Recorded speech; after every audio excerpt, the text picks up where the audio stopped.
अक्सर रोजी रोटी की तलाश में लोग मेहनत मजदूरी करने के लिए एक स्टेट से दूसरे स्टेट तक जाते हैं, जहां पर मेहनत मजदूरी करते हैं और अपना किसी तरह गुजर बसर कर पाते हैं। जिंदगी का सबसे बड़ा जरूरत पैसा कमाना ही है। पैसा कमाने के लिए मजदूर एक जगह से दूसरी जगह जाते हैं। कहीं किसी जगह काम कर लिया और जो पैसा मिला उससे अपनी जिंदगी की गाड़ी आगे की तरफ बढ़ा ली। ये कहानी भी एक मजदूर की है जो मेहनत मजदूरी करने के लिए अपने घर से हजारों किलोमीटर दूर गया हुआ था। मकसद सिर्फ और सिर्फ पैसा कमाना था। जो पैसा कमाता उसमें अपने हिसाब भर रख लेता और बाकी का पैसा अपने घर भेज देता। उस मजदूर का नाम अखिलेश था। अखिलेश एक प्राइवेट कंपनी में काम करता था। दिन भर कड़ी मेहनत करना और फिर रात के समय अपने किराए के घर में आना जाना। दिन भर 12 घंटे की नौकरी करना कोई आसान बात नहीं है, पर जरूरत ऐसी चीज है जो इंसान से कठिन मेहनत भी करवा देती है। पैसे की जरूरत तो जिंदगी भर लगी ही रहती है। अखिलेश भी पैसा कमाना चाहता था, बहुत सारा पैसा कमाना चाहता था, पर उसकी ये ख्वाहिश पूरी नहीं हो पाई। एक रात की बात है, अखिलेश अपनी ड्यूटी खत्म करके रात के 9 बजे अपने घर आ रहा था। रास्ते में उसने एक मछली खरीदी और फिर साइकिल में टांग कर अपने किराए के कमरे की तरफ चला गया। जब वो अपने किराए के मकान में पहुंचा तो रात के 10 बज चुके थे।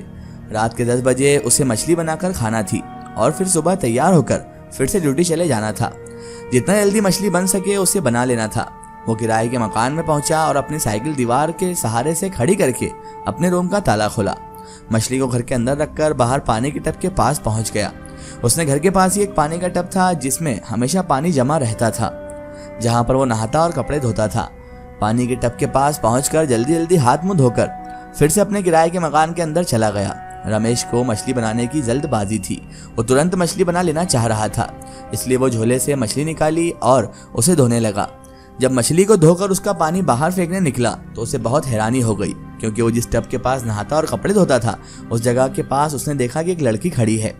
उसकी नजर जब उस लड़की पर पड़ी तो वो सोच में पड़ गया, इतनी रात गए, रात के 10 बजे यहाँ पर इतनी छोटी सी बच्ची क्या कर रही है। अखिलेश उस लड़की के पास गया और बोला, बेटी आप कहाँ से आए हैं और इस जगह पर क्या कर रहे हैं। तो वो छोटी सी बच्ची कुछ भी जवाब नहीं दी। अखिलेश ने उस बच्ची से उसके माता पिता का नाम पूछा, पर वो लड़की अपनी जगह पर खड़ी रह गई। उसने तो कोई जवाब ही नहीं दिया। लड़की कुछ बोल ही नहीं रही थी। फिर वो लड़का पूछा, बेटी आपका घर किधर है। तो वो छोटी सी बच्ची अपने हाथों से इशारा करते हुए जंगल की तरफ अपना उंगली की। अखिलेश सोचा कि इस बच्ची का घर जंगल के उस पार जो बस्ती है वहीं पर होगा। अखिलेश जहाँ पर रहता था उसके घर के सामने से ही जंगल शुरू हो जाता था। जंगल बहुत बड़ा तो नहीं था, पर घना और डरावना था। जब छोटी सी बच्ची ने अपने हाथों का इशारा उस जंगल की तरफ किया तो अखिलेश सोचा कि इस लड़की का घर जंगल के उस पार वाली बस्ती में ही होगा। अब विडंबना ये थी कि इतनी रात गए बच्ची को उसके घर तक कैसे छोड़ा जाए। अगर बस्ती के एक एक घर का दरवाजा खटखटाया जाए तो लोग हो सकता है कि अभी सो गए होंगे और उसकी बात का बुरा मान जाएंगे। अब अखिलेश सोच में पड़ गया कि करे तो क्या करे, इतनी रात गए क्या हो सकता है। इस बच्ची को बस्ती लेकर उधर तरफ चला जाए या फिर आज रात भर अपने रूम में रख लिया जाए और फिर कल सुबह इसे लेकर बस्ती की तरफ चला जाए। एक तो ठंड का समय था और उस पर अखिलेश परदेसी था। उसे वहां के लोगों से जान पहचान भी नहीं थी। वो तो बेचारा सुबह अपनी ड्यूटी पर चला जाता और फिर रात के समय ड्यूटी से वापस आता। लोगों से जान पहचान बनाने का समय उसके पास था ही कहाँ। अखिलेश ने सोचा कि चलो आज रात भर इस बच्ची को अपने घर में रख लेता हूँ और कल जब सुबह होगी तो इसे लेकर बस्ती की तरफ चला जाऊंगा। उसने बच्ची से कहा, बेटी आज आप मेरे घर पे रह जाइए, कल सुबह मैं आपको लेकर आपके घर चला जाऊंगा, आपके मम्मी पापा के हवाले कर दूंगा। एक तो ठंड का समय है और जंगल में जंगली जानवर का भी डर है, आप यहीं मेरे पास रुक जाइए। अखिलेश ने उस लड़की का हाथ पैर धोया और उसे लेकर अपने किराए के घर के अंदर चला गया।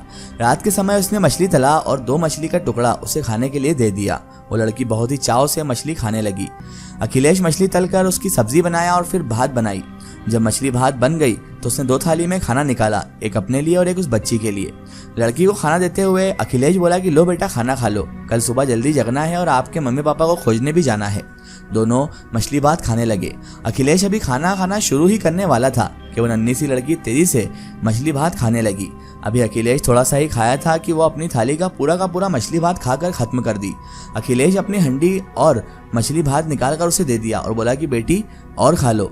अखिलेश सोचा कि हो सकता है बच्ची बहुत भूखी होगी, इसे बहुत भूख लगी होगी। अखिलेश ने उस रात ज्यादा ही मछली भात बनाया था, क्योंकि सुबह खाना बनाना ना पड़े इसलिए ज्यादा खाना बना दिया था। बासी मछली भात खाने में मजा भी बहुत आता है। वो लड़की फिर से मछली भात खाना शुरू करी, पर अखिलेश अभी आधा ही खाना खाया होगा कि बच्ची फिर से पूरी थाली की मछली भात खाकर खत्म कर दी। अखिलेश को बहुत हैरानी हुई। वो सोचने पड़ गया कि यार लड़की इतनी तेज कैसे हो सकती है, लड़की कितनी तेजी से और कितना जल्द इतने सारे मछली भात खाकर खत्म कर दे रही है। अखिलेश ने फिर पूछा कि बेटी आपको और मछली भात खाइएगा, तो वो लड़की फिर से अपनी मुंडी हिलाकर हामी भर दी। अखिलेश ने फिर से उसे मछली भात खाने के लिए दिया।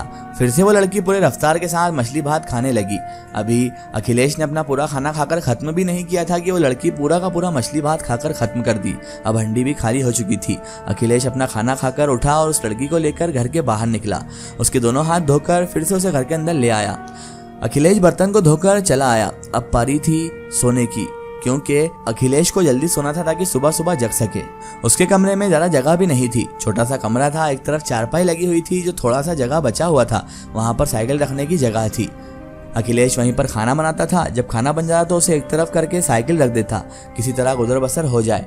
वैसे भी वो एक किराए के घर में रहता था। एक चारपाई में 2 लोगों के सोने की जगह नहीं थी, इसलिए अखिलेश चारपाई को एक किनारे रखकर अपना बिस्तर जमीन पर ही बिछा दिया और उस लड़की से बोला कि बेटी आप अब सो जाइए, कल सुबह ही जागना पड़ेगा। वैसे भी रात बहुत हो चुकी है। अखिलेश अपने कमरे का दरवाजा बंद कर दिया और घर में जो लालटेन जल रहा था उसे भी बुझा दिया। अब वो उसके साथ जो छोटी सी बच्ची थी, दोनों सो गए। दोनों नीचे जमीन पर बिछाए हुए बिस्तर पर सोए हुए थे। रात के 12 भी बज चुके थे। सुबह जल्दी जगकर लड़की के माता पिता को खोजने जाना और तैयार होकर ड्यूटी भी जाना था। अखिलेश दिन भर का थका हारा था। जैसे ही बिस्तर पर लेटा कि उसे नींद लग गई। वो लड़की भी अखिलेश के बगल में सोई हुई थी। आधी रात के बाद जब घर के अंदर कुछ हलचल महसूस हुई तो उसकी नींद टूट गई। उसने टॉर्च जलाकर देखा कि उसके बगल में जो लड़की सोई हुई थी वो अपनी जगह पर नहीं थी। फिर उसने घर के चारों तरफ टॉर्च घुमाकर देखा, पर उसे लड़की कहीं भी नहीं दिखी। जब वो अपना टॉर्च दरवाजे के पास किया तो उसने देखा कि दरवाजा खुला हुआ है। वो जान गया कि बच्ची घर के बाहर है। अखिलेश तुरंत घर के बाहर चला गया। उसने देखा कि वो लड़की पानी के टब के पास बैठी हुई है। अखिलेश उसके पास गया और उस लड़की से बोला, बेटा इतनी रात गए आप यहाँ क्या कर रही हो?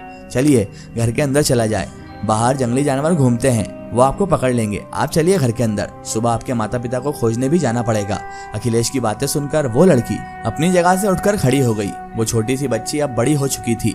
अखिलेश कुछ सोच पाता इससे पहले वो अपना सर अखिलेश की तरफ घुमाई। जैसे ही वो अखिलेश की तरफ घूमी और अखिलेश के पसीने छूटने लगे, उसने देखा कि एक औरत जिसका चेहरा बहुत ही भयानक है और उस औरत के हाथ भी बहुत ही खतरनाक लग रहे थे। बड़े बड़े नाखून, बड़ी बड़ी लाल रंग की आंखें, वो एक बहुत ही भयानक चुड़ैल लग रही थी।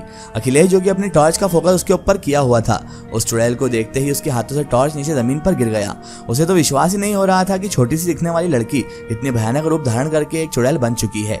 वह चुड़ैल धीरे धीरे अखिलेश के पास आई और अखिलेश से बोली, तुम मुझे आदमी अच्छे लगे, तुमने मुझे बेटी बोला और मछली भात खिलाया, इसलिए मैं तुम्हें छोड़ रही हूँ। अगर तुम मुझे मछली भात नहीं खिलाते तो मैं तुम्हें आज मार देती और हमेशा के लिए अपने साथ ले जाती। ठंड के मौसम में भी अखिलेश के पसीने छूट रहे थे। अखिलेश तो उस लड़की को यानी कि उस चुड़ैल को देखकर थर-थर कांप रहा था।